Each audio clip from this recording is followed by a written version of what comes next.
Hello friends, मेरा नाम है तरुण। आप देख रहे हैं माय टेक्नोसॉफ्ट यूट्यूब चैनल।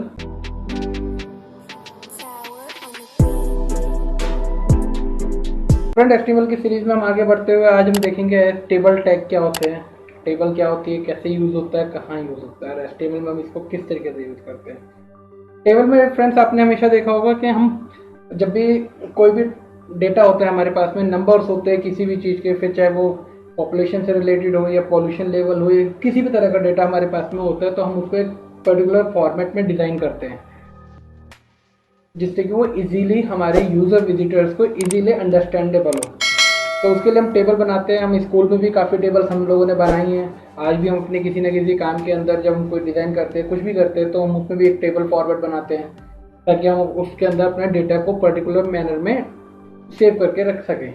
ठीक है, तो इस तरीके से हम टेबल का इसमें भी एचटीएमएल में यूज़ करते हैं अपनी वेबसाइट पे कुछ कंटेंट, कुछ डेटा को दिखाने के लिए। इसका जो हम टेबल होता है, हम आपने अभी तक जितना भी स्कूल लेवल पे या फिर कॉलेज लेवल पे देखा होगा, टेबल के अंदर दो चीज़ें होती है, कॉलम और रोज। ठीक है, कॉलम एंड रोज। जैसे कोई अभी मैं आप यहाँ पे हमारी एक टेबल है, 3x3 की 3x2 की टेबल है। तो इसमें हम देख रहे हैं कि 3 रोज है, 1 row, second row and third row, and 2 columns है, 1 column and second column. Okay, इसको हम डिफाइन करते हैं जैसे कहते हैं टेबल के लिए। इसमें हम इसके हर एक टैग का क्लोजिंग टैग भी होता है।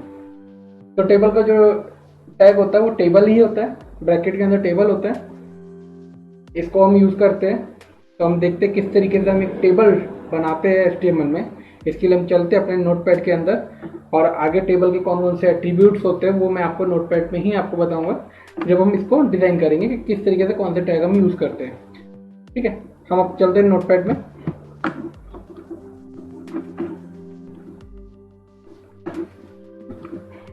तो यहाँ पे हम सबसे पहले एक टेबल क्रिएट करते हैं। तो टेबल के अंदर ब्रैकेट में हम लिखते हैं टेबल। और मैं आपको हमेशा बोलता हूँ जो भी टैग आप ओपन कर रहे हो उसको हैंड टू हैंड क्लोज जरूर करें, बिकॉज बाद में फिर काफ़ी प्रॉब्लम्स होती है, स्पेशली बिगिनर्स हो या जो फ्रेशर्स होते हैं उनको देखने में कि हमने कौन सा टैग मिस कर दिया जो क्लोज नहीं हुआ, जिसकी वजह से आगे का डिज़ाइन हमारा पूरा डिस्टर्ब है। इसलिए प्रैक्टिस करें कि कोई भी टैग ओपन करे तो उसको हैंड टू हैंड क्लोज करें। ओके, तो हमने टेबल हमने क्रिएट किए। अब इसके अंदर हम सबसे पहले एक बनाते हैं रो को क्लोज करते हैं। रो के अंदर हमारी होती है सेल। जो कॉलम्स होते हैं उस कॉलम के अंदर जो एक पर्टिकुलर सेक्शन होता है हम उसे बोलते हैं सेल। ठीक है, तो उसको हम डिफाइन करने के लिए टीडी यूज करते हैं इस तरीके से, क्लोजिंग टैग। अब जो भी हमें उसके अंदर मैटर लिखना होता है वो हम इस टीडी के अंदर मेंशन करते हैं। तो जैसे सपोज मैंने यहाँ पे लिखा सीरियल नंबर। ओके, तो ये हमारा एक कॉलम हो गया। सेकंड कॉलम बनाते हैं एक और, इसके अंदर हम लिखते हैं नेम। क्लोजिंग किया हमने। ठीक है, ये हमारी एक रो बन गई। अब हमें सेकंड रो बनानी है एक और, क्योंकि ये हमारी एक मेन रो होगी कि सीरियल नंबर होंगे उसके अंदर एंड नेम होंगे। टेबल की हेडिंग्स जो आपकी होती है वो हमने डिफाइन कर दी। अब एक और रो हम बनाते हैं इसके अंदर। इसके अंदर क्योंकि हमारा फर्स्ट है सीरियल नंबर तो हम यहाँ पे लिखेंगे 1 और सेकंड कॉलम बनाएंगे। उसके अंदर हम यहाँ लिखते हैं सपोज माय टेक्नोसॉफ्ट। ठीक है, तो क्योंकि हमने ऊपर 2 कॉलम बनाए थे तो नीचे भी हमने 2 कॉलम बनाए हैं। अगर हम नीचे 3 कॉलम करेंगे तो वो हमारी टेबल एक अनस्ट्रक्चर्ड मैनर में बनेगी। ठीक है, तो यहाँ हमारी एक टेबल हमारी क्रिएट हो गई है यहाँ पर। तो इसको हम देख लेते हैं, इसको थोड़ा सा फॉर्मेटिंग कर लेते हैं जो आपको इजीली अंडरस्टैंडेबल रहे इस तरीके से। ओके, अब हम इसको सेव करते हैं। सेव करके यहाँ पे रिफ्रेश करते हैं तो ये हमारी टेबल आ गई, serial number 1 and name is my Technosoft. Okay friends, हम देखते हैं जब भी हम कोई भी टेबल बनाते हैं तो जब हम उसकी हेडिंग रखते हैं टेबल की, जो हम कॉलम्स की हेडिंग रखते हैं वो हमेशा हम हाईलाइट करते हैं। ठीक है, अभी आप देख रहे हैं इस टेबल के अंदर जिस तरीके से 1 और माय टेक्नोसॉफ्ट लिखा है वैसे ही ऊपर लिखा हुआ है नेम एंड सीरियल नंबर। वो डिफ्रेंशिएट नहीं हो रहा। ठीक है, डिफ्रेंशिएट नहीं हो रहा है प्रॉपर मैनर में। तो हम उस चीज़ को डिफ्रेंशिएट करने के लिए क्या करते हैं, हम इसको दो तरीके से बना सकते हैं। फर्स्ट, ये जो हमारा फर्स्ट रो है उसके अंदर जिसमें हमने हेडिंग्स रखी है, हम उसमें टी ना यूज़ करके हम टी एच यूज़ करते हैं, यानी टेबल हेडिंग। तो जो भी हमने कॉलम बनाया उसको क्लोज जरूर करते हैं। सेम इस तरीके से हम इसको टेबल हेडिंग करते हैं और इस तरीके से हम इसको सेव करेंगे और इसको रिफ्रेश करेंगे तो हमारा जो है सीरियल नंबर और नेम आप देख रहे हैं थोड़ा बोल्ड हो गया है। अब हम इजीली डिफाइन कर सकते हैं कि कॉलम की जो हेडिंग है वो सीरियल नंबर है और इस कॉलम की हेडिंग जो है वो नेम है। ओके, इस तरीके से। इसमें एक चीज़ और होती है, अगर आप इसको करना चाहे तो, जैसे हमने इसको टी ही रखा,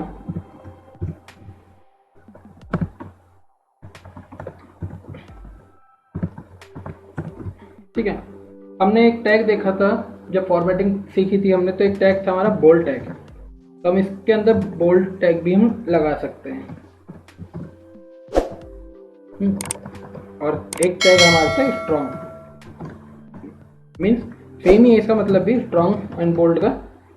ठीक है, दोनों टैग बोल्ड ही करते हैं आपके कंटेंट को। इस तरीके से भी हम मेंशन करके सेव कर सकते हैं और इसको रिफ्रेश करेंगे तो हमारा इस तरीके से आ जाता है।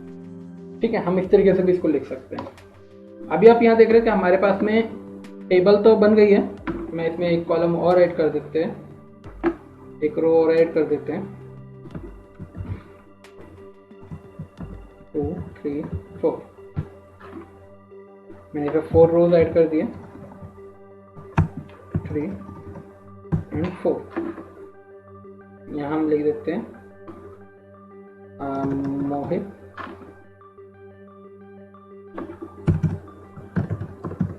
गौरव, और अपने नाम लिख देता हूँ तरुण, और यहाँ पे लिख देते हैं यश। ओके, तो ये हमने इस तरीके से सेव किया, हमने रिफ्रेश किया तो हमारी टेबल इस तरीके से बन गई है। लेकिन अभी यहाँ पे हम देख रहे हैं कि कोई बॉर्डर नहीं है। टेबल तो बन गई है लेकिन बॉर्डर नहीं है जो इसको डिफाइन करे। तो हम इसको बनाने के लिए हम इसको दे सकते हैं बॉर्डर इक्वल टू कोई भी नंबर दे सकते हैं, जितना थिक हमें बॉर्डर चाहिए वैसे दे सकते हैं, 1 पिक्सल, या फिर विदाउट px लिख कर भी हम दे सकते हैं। ठीक है, इस तरीके से हमारी ये टेबल क्रिएट हो जाती है। इसमें आप एक चीज़ और देखेंगे टेबल में, जैसे मैं इसको थोड़ा सा बोल्ड कर देता हूँ टेबल को,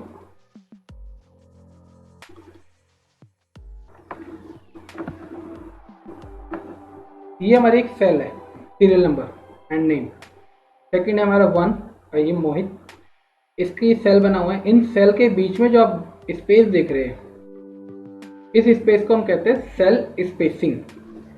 ये स्पेस जो आप देख रहे हैं चारों तरफ, हर सेल के चारों तरफ स्पेस आप देख रहे हैं, इसे हम कहते हैं सेल स्पेसिंग।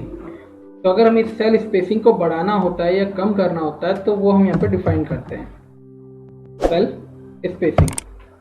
यहाँ पे लिखा हमने, अगर मेरे को इसको बढ़ाना है तो मैं इसको 5 पिक्सल कर देता हूँ। ठीक है, इसको सेव करते हैं और इसको रिफ्रेश करते हैं तो हमारे बढ़ जाता है।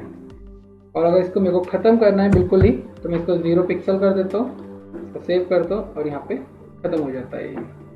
इस तरीके से भी आप कर सकते हैं। अब आप इसमें एक चीज़ और यहाँ देख रहे होंगे कि जो हमने ये नेम लिखे हैं, जो नेम लिखे हैं वो बॉर्डर से एक पर्टिकुलर डिस्टेंस पर है चार तरफ से।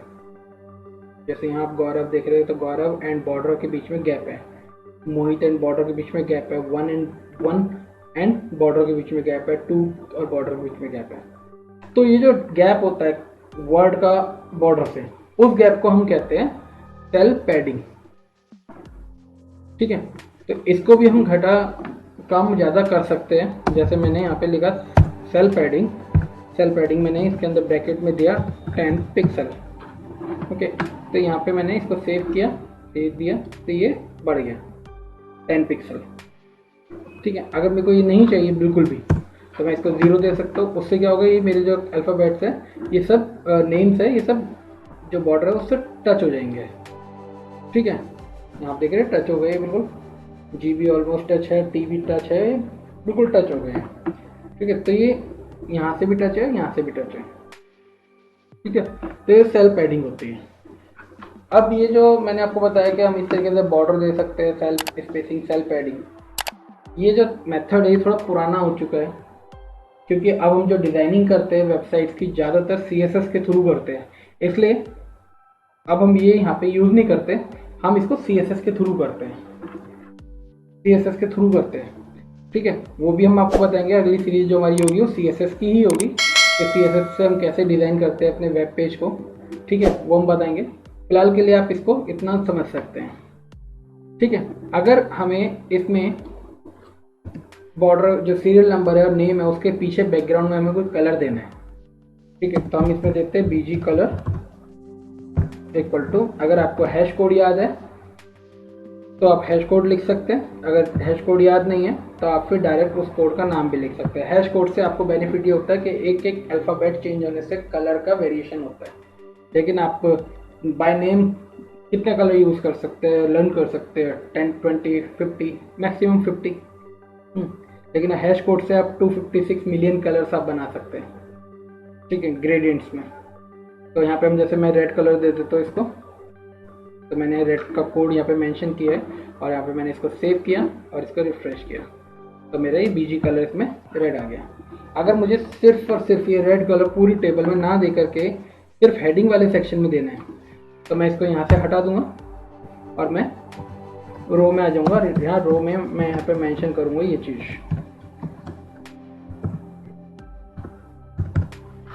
इसको मैं सेव करूँगा और ये मेरे फर्स्ट रो में आ गया। ठीक है, इस तरीके से मैं इसमें डिफाइन कर सकता हूँ। तो ये था आपका एक नॉर्मल टेबल। लेकिन अगर हमारे पास में कुछ इस टाइप का टेबल भी है, जैसे मैं आपको दिखाया, तो कुछ इस टाइप का टेबल है जिसमें आप देख रहे हैं कि जो स्काई ब्लू वाला ये कॉलम स्पैन लिखा हुआ है यहाँ पर, यहाँ लिखा हुआ है row span and column span. Row span column span का क्या मतलब होता है कि जो सेल होती है, अगर कॉलम स्पैन है तो जितना नंबर हम देते हैं हमारा वो कॉलम उतना एक्सटेंड हो जाता है कॉलम वाइज, और रो स्पैन में जितना नंबर हमने दिया हमारी वो रो उतनी एक्सपेंड हो जाती है रो वाइज। ठीक है, जैसे कि आप ये देख रहे हैं कॉलम स्पैन, तो ये बेसिकली यहाँ पे 2 कॉलम होने चाहिए थे, 2 सेल होने चाहिए थे, लेकिन हमने कॉलम स्पैन दे दिया तो एक ही सेल हमारी 2 कॉलम के इक्वल हो गई है। अगर मैं इसको 3 की वैल्यू देता तो ये आगे तक चला जाता।